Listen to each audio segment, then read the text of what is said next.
Halo, assalamualaikum, berjumpa kembali di channel Siwer TV.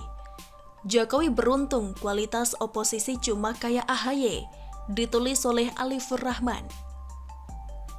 Andai saya kader Demokrat, sudah pasti saya akan mengundurkan diri, seperti yang dilakukan oleh Ferdinand, Ruhut Sitompul, dan lain-lain. Karena jelas partai ini tidak punya masa depan yang jelas. Lihat saja AHY dan Anissa bermain-main dalam politik anak-anak. Yang disodorkan ke publik adalah anaknya. Mulai dari nulis surat soal pandemi, sampai kemarin dibanggakan sebagai anak yang pintar bahasa Inggris.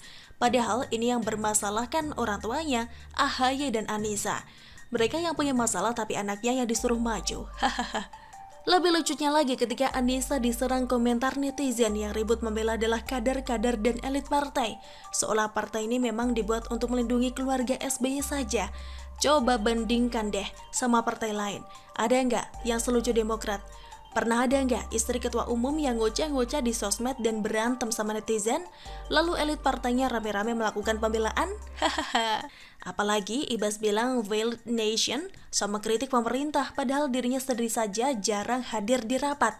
Setelah disentil oleh sesama anggota DPR lainnya, lagi-lagi elit Partai Demokrat menyalak tak terima, menjawab dengan bahasa kasar.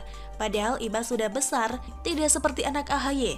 Tapi ternyata pelindungan kader dan elit Demokrat ternyata masih sama saja, seolah keturunan Yudhoyono ini tidak boleh dikritik atau dibantah. Lalu yang terbaru soal pemikiran AHY. Kemarin AHY menulis artikel soal penanganan semesta COVID. Dalam tulisannya itu, dia membandingkan Singapura, Malaysia, dan Thailand dalam mencapai 170 kasus pertama yang baru terpapar dalam 48 hari.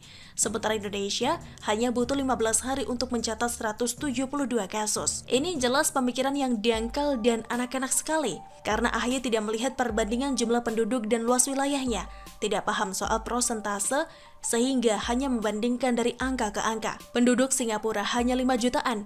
Dibandingkan dengan Jakarta saja sudah kalah jauh. Jakarta sekitar 10 hingga 11 juta. Jadi membandingkan jumlah pasien positif dan hitungan harinya jelas pemikiran yang kurang pintar.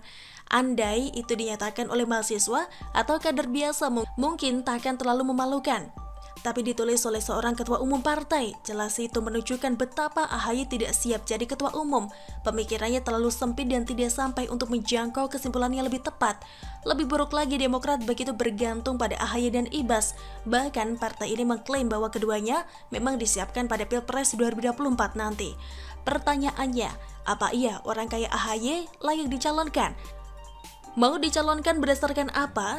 Hanya karena anak SBY gitu?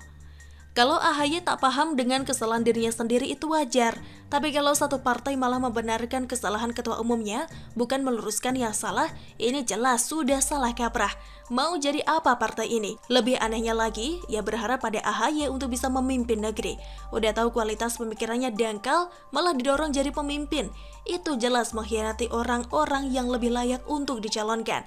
Tapi di sisi lain saya juga bersyukur, untung oposisi kita hanya seperti AHY, yang tidak tahu apa-apa dan tidak bisa menyampaikan kritik dengan benar.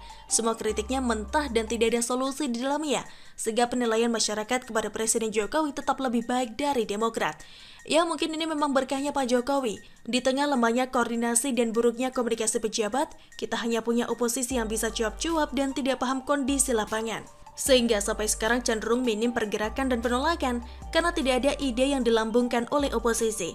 Pernyataan Demokrat hanya seperti angin lalu, hilang begitu saja tidak membekas.